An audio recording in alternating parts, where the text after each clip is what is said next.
kind of annoying, but that's okay. Well, I'm sure you'll pass that. At various points, like, I'll pause it and I'll explain something. There's a mouse cursor, you've probably seen it by now. Otherwise, I'll just let it go. So 1-1 is very, okay, wait, there's actually something here already that I wanted to point out.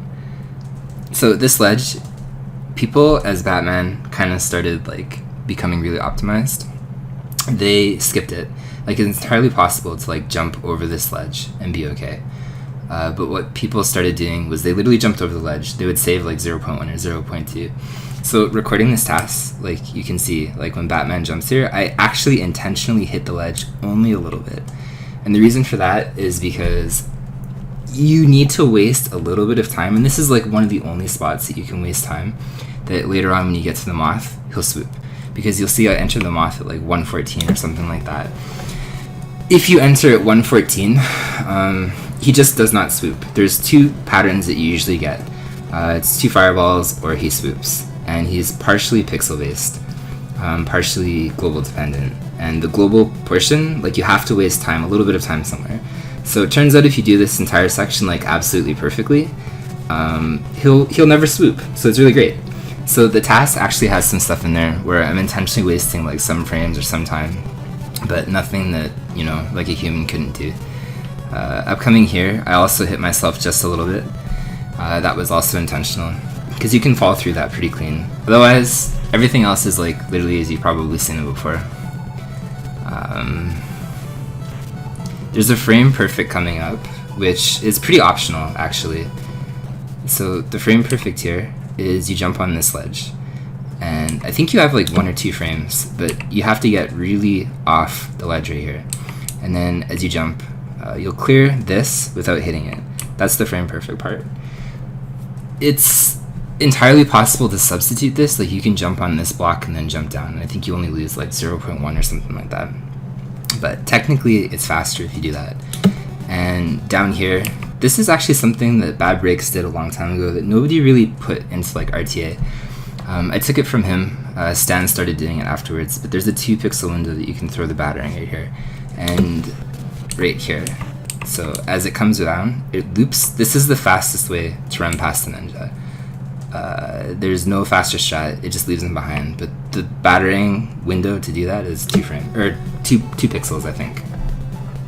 So moth fight, I actually wasted some time. This is not an ideal moth fight, but I didn't re-record it.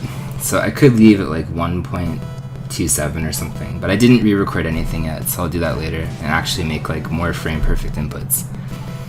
There's 2 frame perfects in this screen that people don't go for. One is right here, literally right here. So you can jump off, and then you can jump here. So this is the first frame perfect. This saves like 0.1. Yo, what's up, Pikachu? Actually, no, I made it. I did it myself. So this is the first frame perfect. You can see the thing about this is Batman cannot hit his head. As soon as he hits his head up here, you'll fail this frame perfect. This one's not worth going for. You save like 0.1, so overall, it's not worth going for. Also, to point out here, there is apparently some strat right here that Bad Breaks did, and I cannot figure out how to task it. I cannot figure out how to do it. I don't know if he was playing on like some kind of revision cart. One thing I didn't check was the Japanese cart, but apparently you can like jump off this wall, bounce Batman off, and then somehow jump up here, like without having to land on this platform. I cannot do this. There's like no possible way to get it to work. I've tasked it, I've tried, RTA, like it just doesn't work. So I'm not sure how to make that one work, but apparently that's a thing. I don't know how it's a thing, but apparently it's a thing. Speaking of Zemund, Zemund is here. We love Zemund. He is a good dude. So this is Zemund strat. You save 1 ammo, literally, and then you jump and punch this guy. What's up, Skunky? Thanks for the host, man. So upcoming, there's actually one more frame perfect, and Link looked into the frames here. It's actually sub-pixel, and Link's in the chat. I think it was like a 5 out of 16 chance that you can even make this. So you don't even have a 100% chance, but it's the same idea. You have to walk really, really far off this ledge, and then you have to jump over here. You cannot hit Batman's head. And then as you fall down, see, you land right there. This is actually worth going for. This is RTA. If you guys have watched me run it, like I actually do go for this jump sometimes on like bad paces leaving stage 1. It's really worth going for because it eliminates this ledge grab right here. You save about 0.3 or 0.4. It's early enough in the run, like it's about 2 minutes in, that resetting is probably a thing. But yeah, like you have a 5 out of 16 chance or something to make it, so it's not even guaranteed that you can do that. Yo, sleep well, Skunky. I appreciate that. Okay, so here we have a recording error. You saw me go backwards? That was a mistake. So let's just pretend this is like a really high level strat. But I actually couldn't correct that because there's a bunch of frame perfect stuff that it probably would go off cycle. So Batman was not supposed to run left there for like 2 frames. We just forgot to get rid of that. So that's a thing. I appreciate the host, Skunky. So here's pretty standard. There's actually a strat. If you jump down here, you can throw a battering. Nobody does this. This was a strat that I figured out a long time ago. I don't know the exact frame window or whatever. It's actually pretty tight. I would say you have like just a handful of frames to do it. But you can technically drop down and you can throw a battering maybe around here and you can kill this guy. It's a lot easier, I think, once you get the hang of that, than the current strat, which is jumping and punching. But like once you learn how to punch through this guy, it's actually not that bad of a deal either. But for 1 ammo, you can sometimes get 10 from him. This is all pretty standard stuff. There's another frame perfect coming up here too that nobody goes for. If this ledge, you'll see it right here. On the same frame, you only save time if you jump off this wall and then literally jump off this ledge at the same time. If you do that very fast, like literally on the same frame or the frame after, you do save a little bit of time. So I put that in there because that's entirely RTA. It's actually funny because like when my PB was way back, like 13 minutes or something like that, I actually did go for this, and then somehow over time I just stopped doing it. So there's actually like old PB videos that I have, like 12:59 or something like that actually have this jump in there that I haven't probably done since then. But you can see like right there, you can do that. So other stuff, TAS jumps, still all the same. And the ending is still the same. You just punch that guy and run through. Stanz's Dirk was a relatively recent addition to 2.3. That's where you dirk through this enemy down here and you just jump through. Before we used to battering twice, so you save a little bit of time just running through here. I think Cypher was the person that did the head bonk originally. This upcoming head bonk is super cool. I want to explain it for people that probably don't understand how it works. The only other person I've ever seen go for this was Vase. I do it myself all the time. If you guys obviously watch me, you do save time, but you have to do it very perfectly. So the idea is, like, we'll go frame by frame, literally to show it, is you jump and you hit Batman's head, so you start accelerating downwards. And then as you're falling down, you want to hit this gear right here. Or, well, like the gears at some point. You'll get into hit stun, and using the hit stun and invincibility animation, you can walk over to the ledge here, and then you can actually jump and hit your head off here, and then land on the conveyor, which removes this ledge grab right here. So altogether, this is much faster, but you really have to get close off this ledge. Otherwise, you won't save time. Nobody goes for this. It's not that hard to learn. As I said, the only other person I've ever seen do it was Baze. Dexter didn't want to do it. He hates it. I've never seen Andy try it. But yeah, like once you jump off, you can use this invincibility, because if you're not in invincibility frames, you'll get hit by this gear, which is why you need to like hit yourself on the way down and waste the health. But because you're hitting yourself on the way down, you land and you can just move. Like you're not stuck in hit stun anymore. So as you land here, ideally you want to take like literally 1 or 2 steps. I think I walked a little bit too far there. And then as you jump over, you land literally like by your toe. So you remove some of this walking animation, and then on top of that too, that's where your time save is. It's a very cool strat. I don't know what the exact save is. It's like 0.2 or 0.3 if you do it like to the pixel and perfectly. But again, nobody goes for that one. This is like a 2-frame window, a 2-frame jump. I don't know exactly. That saves a little bit of time. And upcoming here, there's a really cool strat. Both Andy and I made it RTA. It comes from a.or's TAS. I'll let it play, but I'll explain it ahead of time. Is right here actually on the conveyor, there's a pixel perfect jump. You have to jump from that pixel. If you jump 1 pixel right, you'll get hit by the gear that's off screen up here. So that jump, all this next upcoming jump replaces the current strat, and I think it's like 0.3 or 0.4 faster. I don't know if it's worth going for. It's very hard. Not only is it a pixel perfect jump, the dirk itself is like a 2 or 3 frame window. It's a very tight dirk to actually throw the dirk out. And on top of that as well, what I did not include is there's a secondary dirk that you throw. And let's say if you're throwing like the dirk right here, there's those 2 runner enemies that come up. It's actually possible to screen wrap the dirk, so you can throw 1 dirk and it hits the first guy, and then just because the way that the enemy spawns the second guy, it actually hits the second guy. And it's one of the only places in the entire game that you can screen wrap 1 weapon to hit 1 enemy 2 times. This is not RTA, so I chose not to include that, and I chose to punch the enemy instead. So in theory, if you could somehow make this RTA, it would be about 0.3 seconds faster, and the total save would be like 0.5 or 0.6 or something over the current strat. But the screen wrap itself is very, very, very hard to do, to the point that I think it's more luck than skill, so I did not put that in there. But I'll let it play again, and then you can see here, there's a pixel perfect jump. I'll jump over, I'll land, and I'll punch the spike car, which is again the same window I think as Diggler, so it's like 2 or 3 frames.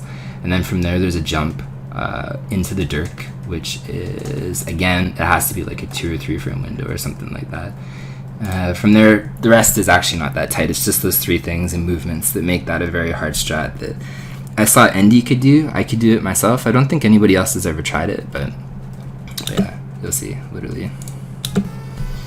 So here's your pixel perfect jump, and then we punch the spike car. This dirk window, again, this screen wraps, so you can hit that guy twice.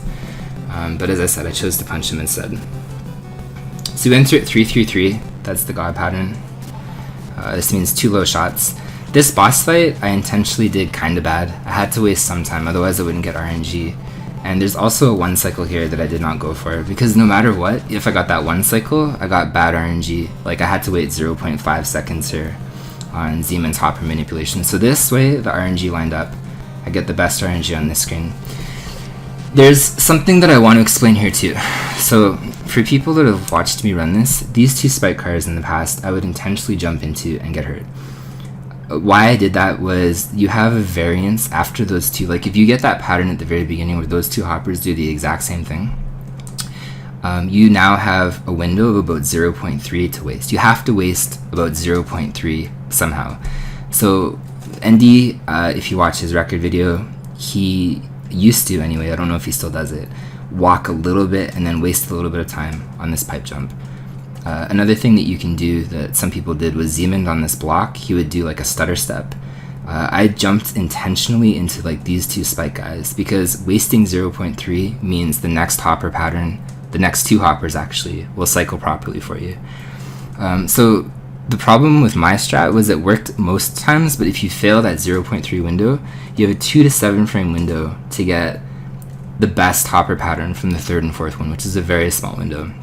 So Baze is such a great mind. Like, he's a really good mind. He came up with the idea, and this is why I do it, is you just fall into the gears, because hit stun is about 0.3 and it's static, like it never changes. So that's why I fall into the gear right here, and then I just jump out. That makes this guy usually double neutral. That's the other window frame. But then the more important one is this guy. So he'll leave you behind. He chases me a little bit. I didn't get the best pattern if he chases you. Normally he just stays there, but you don't lose any time if you get that pattern either. 3-2, optimized. The only thing is obviously Endy's YOLO drop, but this is very RTA by now. You want these 2 hoppers to jump over you in that particular way. Very, very easy to do that. Or not easy, but very RTA to do that. So this screen didn't really have much going on for it. It's as the record does it, as I do it, as everybody else probably learned it. This screen, there's also not really much going in here. No, it doesn't save time technically. There is a frame perfect there, but I didn't think about adding that one. There's really nothing here that isn't RTA as well. Like, this screen is as people do it already. That double dirk doesn't waste any time.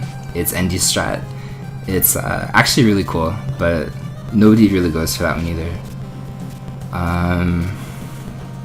Yeah, actually 3-3 is basically as RTA as it's gonna get. There's no really cool time saves or anything like that there. There was actually something at the very beginning, like where you get rid of that tank, that I thought about including, but I decided not to. It probably wasn't worth it, because you jump between the two mines like in Eglar's TAS, but I figured not a good idea. So at this point, we're about 3 seconds ahead almost. Again, I had to kill this boss slightly slow. It's entirely possible to kill him on the left side without him hitting you with this crescent thing. But I intentionally messed up my rhythm because otherwise I could not get the best pattern here, and I wanted to just run through. So this screen has, first of all, that's the best RNG. This screen actually has a frame perfect that I've only ever seen Endy do. You can only do it off this particular pattern when the jumper long hops at you like that. So as you're running through here, I'll again explain it. There's a frame perfect jump where you can't again hit Batman's head, and you shoot 2 pistols. You completely remove the hit stun, so I'm guessing, like normally the strat is you jump into the mine down below and you probably lose like 0.2 or 0.3 whatever from hit stun. But with this particular strat, Endy shoots a bullet coming up, and then as he lands, he shoots another bullet, and then he does a frame perfect jump. I have seen him do that at least once. I don't know how often he's done it, but he did make it RTA. He did do it in a run, so I did decide to include it.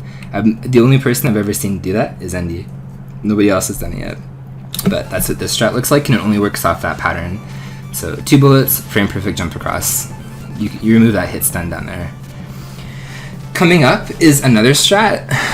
This one comes from me. I've actually never really seen Endy do it. Only recently, maybe Andy and Dexter do it, but you guys have probably seen it again if you've watched me run it. This was actually my strat. So when you get this pattern, which is what you'll probably get off the first hopper pattern, like if the first hopper long jumps at you, this guy neutrals and then he jumps just a little bit over. My strat was you meet him and you hit stun with the dirk, and then as he lands, I switch to my punch, and then I jump and I punch up to hit him again so I can run through him. His hop will go like that. This one, if he's that close, you actually have to do like a full jump. The jump in which you jump away from him matters, but in this particular case, all you have to do is do a full jump. But anyway, the point is the jump is variable, but you don't have to stop and wait, which makes this the most ideal hopper pattern and ideal strategy to deal with that hopper. And it's extremely important because if you wait on this guy, it makes the next hopper off cycle. So not only do you waste like 0.3 on this dude if you wait for him, you also have to do that stutter step, which you've probably seen like Dexter and stuff do on this hopper, and you'll also waste like 0.2 or 0.3. But if you line up this guy so he doesn't wait, you don't have to wait on this guy either, which is what I do here. I just run right through and then I throw a battering. So that is extremely RTA. I do that all the time. That's probably one of the most important manipulations I think in the entire game that nobody ever really does. 4-2 didn't have a lot of optimizations. This is a pretty standard screen. This I think is a weird one. 4-1, 4-3 are probably the 2 hardest screens in the game. 4-2 is actually like probably one of the easiest screens. So just the fact that it's like sandwiched in between like the 2 hardest screens, I think it's kind of silly. So the only thing that is again kind of what I put in here, this fall is like to the frame perfect. I don't bump the ledge. And then these jumps are very, very clean. You don't bump the ledge there either. But that's not really crazy stuff. I do have a strat. That battering strat was mine, where I throw the battering and I hit that machine. Dropping through if you have the health is faster. So that's why we fell. So upcoming, there's no optimization for Diggler. Diggler is still the same. The tank that's coming up, I really wanted to include jumping over the fireball, the first tank, but jumping over the fireball is not RTA. It's not. It's complete fluke if that's a thing. You cannot bank on the fact that you'll jump over the firewall. Like, the tank in which it shoots is random. So the next strat that I thought of that's probably the fastest is there's a single punch that you can punch through the tank and then you can go up there. So I included that one. That's what we're gonna do. And then the tank after is still the same. But there is a small save because you're not stopping to kill the tank and you're passing right through it. Before I got sub 10, I started doing this. So the setup is you just punch through this guy, you take the hit, you land, you minimize your hit stun, and then you just punch through him. That's completely RTA. From here, there's actually something that I do want to explain too. When I was at AGDQ in 2017 or whatever, I told ND a long time ago that I despawned this green guy up here. There's normally a green walking guy, and I had no idea how to despawn him. And he's like, actually, like, we were talking to each other, he was like showing me stuff on like the CRT in the practice room. He's like, I know how to do that. And he explained it to me at the time. This is actually very RTA. It's not RTA at the same time. So how you despawn this green guy is after you get onto here, you want to jump really, really, really tight through here, but you want to land like almost immediately. And then from there, with no scrolling whatsoever, like you want to do a neutral jump, literally a very small neutral jump, you land like to the pixel on this thing right here. And then from there, you do another neutral jump, and then you land here. Whatever reason, that despawns the guy that's normally right here. So this is not RTA, but at the same time it is RTA, because if you despawn this guy, it messes up the dropper, in the next section. So you're gonna have to add like a weird jump. So you technically save like 0.1 or something, not having to jump despawning this dude. It's a really weird despawn. Nobody goes for it because I don't think it's really that necessary, but in theory, if you were to despawn that guy, obviously, you save like 0.1 because you don't have to jump over him anymore. And then from there, there's a battering that we're going to throw. That's again a 2 pixel window or a pixel perfect window, I'm not sure. But it's going to loop around, so we eliminate one more jump. So you see we have to jump over this one, and then we can battering here, and we can kill that one. So we save 0.1, we jump, and we save 0.1 again doing that. Unfortunately, even though that Act 4 was beautiful, cube fight is still pretty standard. I couldn't get a really good pattern, so as I said, I kept it. That's the best that I could do with this one. So at this point, you know, we're -5 ahead. There's not a lot of optimizations in 5 that people don't go for. One is people wait until that Dirk is off screen. You can run with it, it's a lot tighter that way. That's a very small optimization. The only 2 things that are on this stage is Baze has a strat that's incredibly smart. Literally incredibly smart. Nobody goes for it. I started doing it in my runs myself, and it's in my 959. So this jump up here, he figured out, a lot of people jump up here, and then they jump up and they jump up again. So Baze figured out that you can jump literally into this enemy, turn around, and then as your hit stun is basically finished, you can jump off this wall, but then the jump also, you can jump so far over. So you save actually a decent amount of time, literally. So you go that far over, literally, and then you just proceed as normal. You fall off or whatever to do like this jump between the gears. So at that point, Baze had a really good idea, like jumping up and going back and forth, whatever, and then landing over here as you jump. It's much faster if you do that. This is a very simple strat that again nobody goes for. Baze showed it to me as I was trying to go for sub 10, and as I said, I do it in sub 10, but that's a very small optimization I think here that is actually very smart. But from there, the only other thing that was added into this stage was a frame perfect, and it's at the very end spike car, where you don't have to stop and punch him twice, which saves 0.1, and it's completely not worth going for. But everything else is as is RTA currently. So we have same Dirk setup, we just run through, we climb up this way. And same thing. We just punch through this guy. There's probably a faster strat there, but whatever. We run through here, jump, that's frame perfect, and then we are at Firebug. So to explain Firebug, there is a Firebug strat. It comes from myself. Firebug, when he spawns, right, we'll spawn him. Where are you, Firebug? Actually, we'll just go like that. So, alright, he's ready to fight. So Firebug is on a global timer. This is like the one thing, if this game really hates you, it really hates you, This is literally, I think, one of the proofs of that. So when Firebug is on a global timer, he's got basically 3 patterns. Like, he'll sometimes immediately rush you. He'll wait like half a second. It's kind of like in between a cycle. Or sometimes he waits like a full second. He'll just stand there and do nothing, and then he'll rush you. But all 3 times he'll rush you, and depending on obviously your battering rhythm and stuff like that, then he'll jump backwards. So most people just jump, like they force Firebug backwards. And I'll try my best to explain this, because I really started to figure out that there's a faster Firebug kill, and I've explored Firebug so damn much. Like, I've created like 7 different quick kills for Firebug, but they're all slow. Like, they were never fast. My fastest time to beat, the record way back when Andy had it like 9:56 or something, like the top 4 Firebug fastest was 15.7. So that was kind of like my goal time to beat. And I figured out a way to kill Firebug in 14.2. So how you do that is off, ideally, the second global, where he kind of waits a little bit, is you want to start throwing batterings, like you want to walk forward, actually. So what people normally do is they throw a battering, and then they throw a battering, and then they jump after him. So what you want to do is you want to walk forward a little bit, and then you want to start throwing the batterings into him so it causes as much damage as possible before he jumps backwards.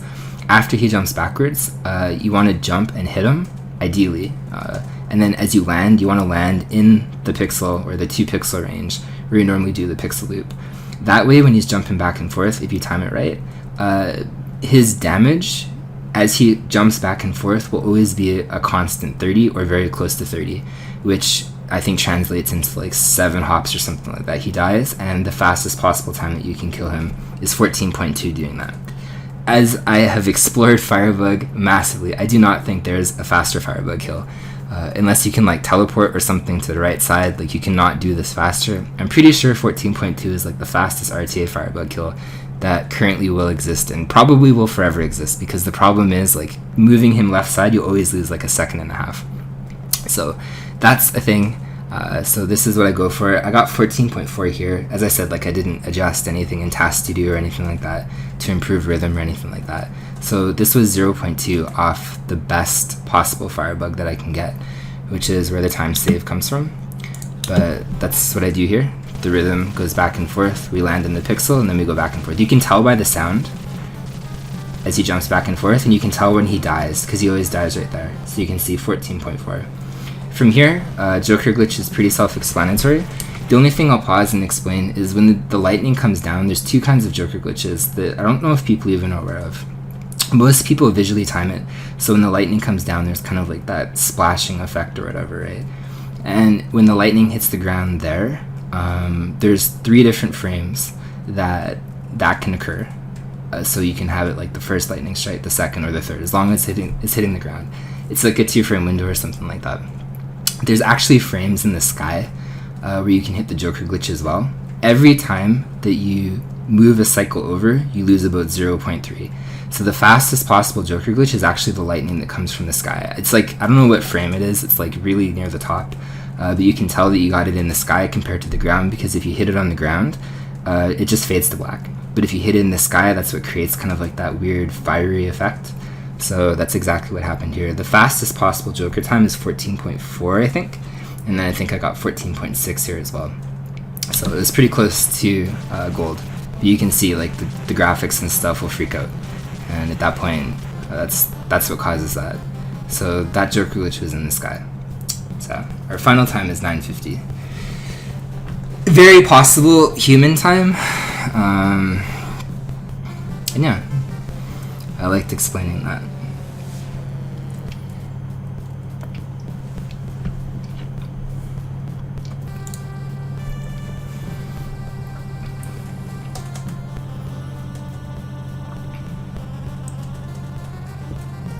Yeah, like I think it has something to do with the scrolling as well. Because like if you literally scroll like just a little bit over, he'll always spawn, so like that's really not that RTA, but at the same time, like it's actually very easy to do that.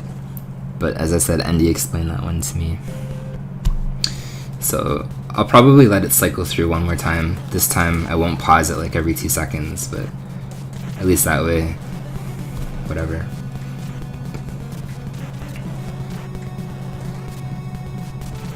yeah, at least there's like, again, notes and stuff like that if people want to watch it and understand it.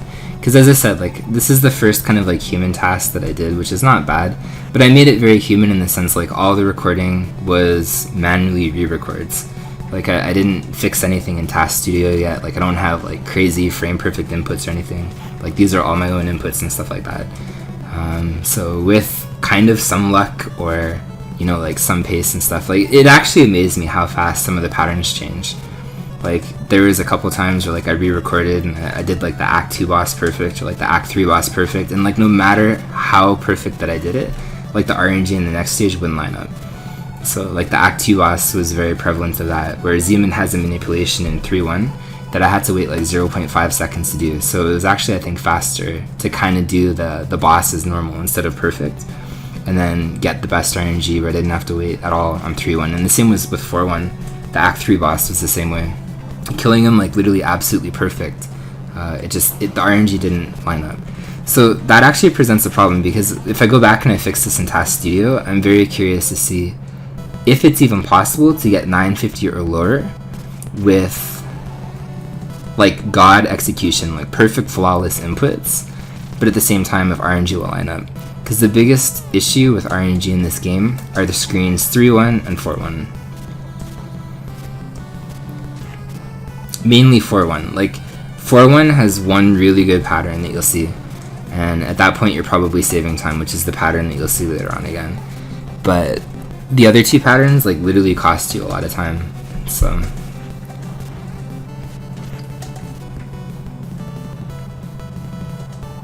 I'm gonna walk backwards again because I'm an idiot. But that's okay. Like right when I saw that, I was like, dude, I can't believe I did that. Actually, I think before I fix this in TAS Studio, fix like that one input and see if it breaks the rest of the tasks. Because I bet you it will.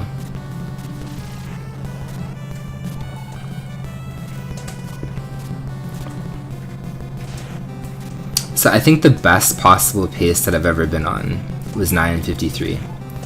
So you could probably say like all the frame perfect stuff, like best RNG on top of that saves almost 3 seconds. And I think the best possible pace that I saw stands on was about 9:53 or 9:52 as well. And same with Indy, I think. I don't know if he got lower than that. I've seen him on paces. A good thing to tell is the door in 4-2. Because I've seen Indy enter that door at 7:07, I think was his fastest pace. So I think this one enters at 7:04 or 7:05. So at that point it's about 2 seconds faster than Indy.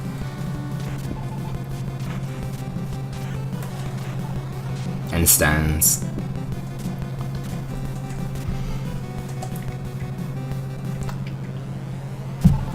There's a huge amount of time to save on this boss fight in general. I think re-recording it in TAS Studio to have the one cycle here, and kind of like a cleaner second phase, so I didn't waste time getting the best RNG here, and then doing Zeman's manipulation is probably faster. It just has to line up better than like Zeman's manipulation is amazing because sometimes it's instant, but the only downside to Zeman's manipulation on 3-1 is like sometimes it literally wastes like 0.5. So you're left standing there wasting almost half a second. And it's pretty rare that you get caught like that late in the cycle, but it's still possible. So that's a thing.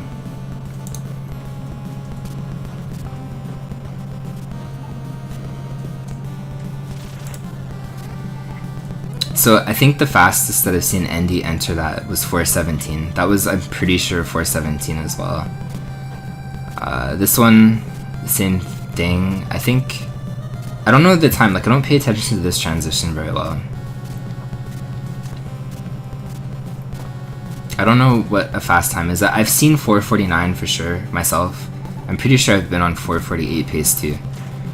So at this point you can see like the time save, I think, all comes different. I don't know if I've seen, okay, I actually don't know that, thinking that now. I've seen 4:49 for sure myself, and I'm assuming like Dexter Andy has been below that, but actually don't know.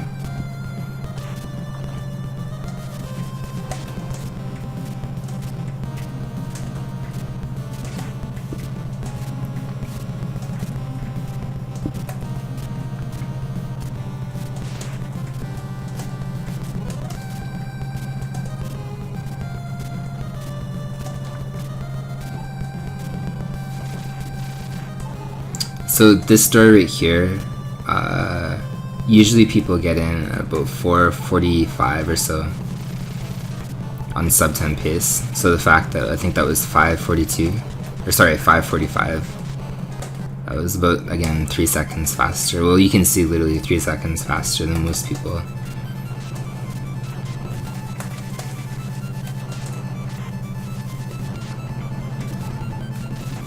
I think literally the biggest time save in the entire game is learning this screen properly. If there is a way to force the pattern on the good hopper, on this screen in particular, to get the best RNG from all the other hoppers, that would be like probably one of the biggest finds in terms of like Batman strats and stuff like that. Like what Zeman did to 3-1 is incredibly important. There is a way to do that in 4-1, but it requires pausing, which is never really a good thing. And then there's also kind of like a Dirk variant where you can throw a Dirk to destroy the mines and then jump into the hopper a different way to usually get a better pattern. But you really want that long pattern. That is the best and biggest time save because it allows you not only to line up all the other hoppers, but also to literally save the most time from that one screen. Like if there is a way that you could somehow manipulate that to be 100%, it would be an absolutely huge find. So I hope at some point that's a thing, because that would really make the RNG very minimal in this game. Because really the only sources of RNG are 3-1, which Zeman has a manipulation for, 4-1, which again, there's a huge variance there, and then to some extent the cube, and the pattern that it'll give you, because it's a frame perfect thing, or a frame based kill rather, not frame perfect.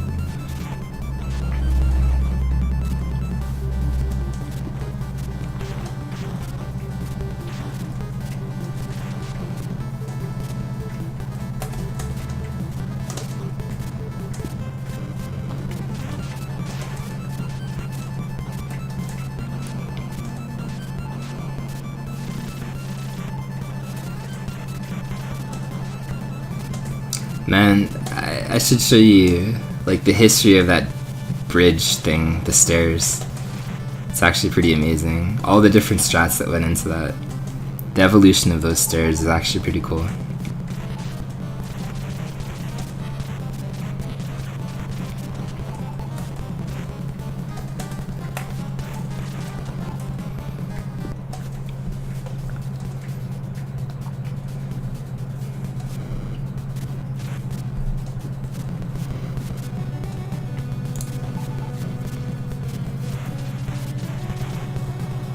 So yeah, I already explained this obviously when I was like pausing and starting it from the previous one, but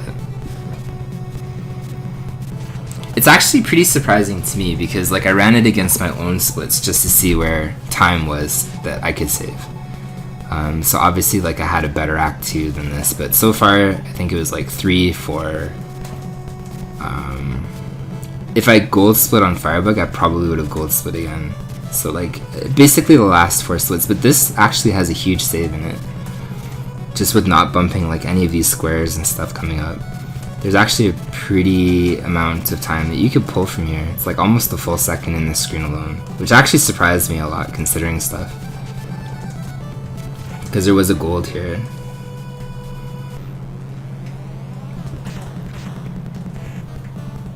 Compared to like my actual golds.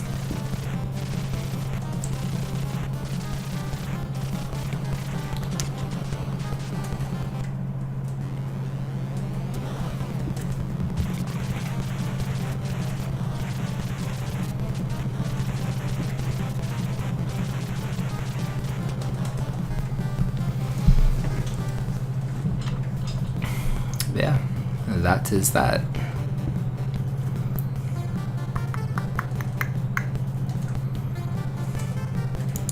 So that's what it looks like without being paused to death every 2 seconds. So we'll keep it at that.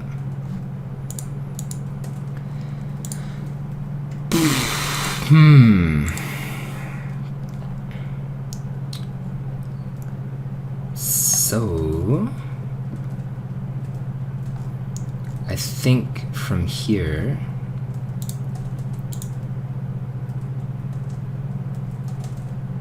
dude, hey Floatius, it really has. I think that's the cool thing is like human theory tasks. Like this is the problem with Batman, is the human theory tasks. Here, we'll give you guys something. But the human theory tasks is something that I think Batman needed. Like it actually needed. Because we have task videos of Batman, but like the last task that was kind of viable was like 9 something. It was actually over 10, I think. And then literally almost it went from like 10 something literally to like 940 something. And then it's completely non-RTA. Like it's full of non-RTA stuff. And then from there somebody dropped it down from 940 to 931, I think, and then from 931 down to like 924 or something, which I think is Egler's like current task. But like it went from okay, humanly viable to like completely not RTA. Again, to like even more not RTA. So I was talking to Sinister a long time ago, and he was like, yeah, somebody should do a task. And there's been a lot of people that have said that over the years, so I was like, okay, fine. I'm like, I won't be lazy, I'll actually do that. So as I said, we made a human theory task, at least that is actually human theory. Like it's not full of like crooked inputs or anything like that. But I think that's the coolest part, literally, is just that, literally. Like when I started, like when I first ran Batman, Dexter had the record at 10:06. So the fact that you could in theory shave, like even then, like Funk Doc's time over 6 years ago or something like that, at 10:23, which I think was a record at some point. If not, I think Dexter came back with like a 10:19 or something. Like that's still super optimized. So the fact that you're still squeezing just that little bit of extra out of it, I think is very cool.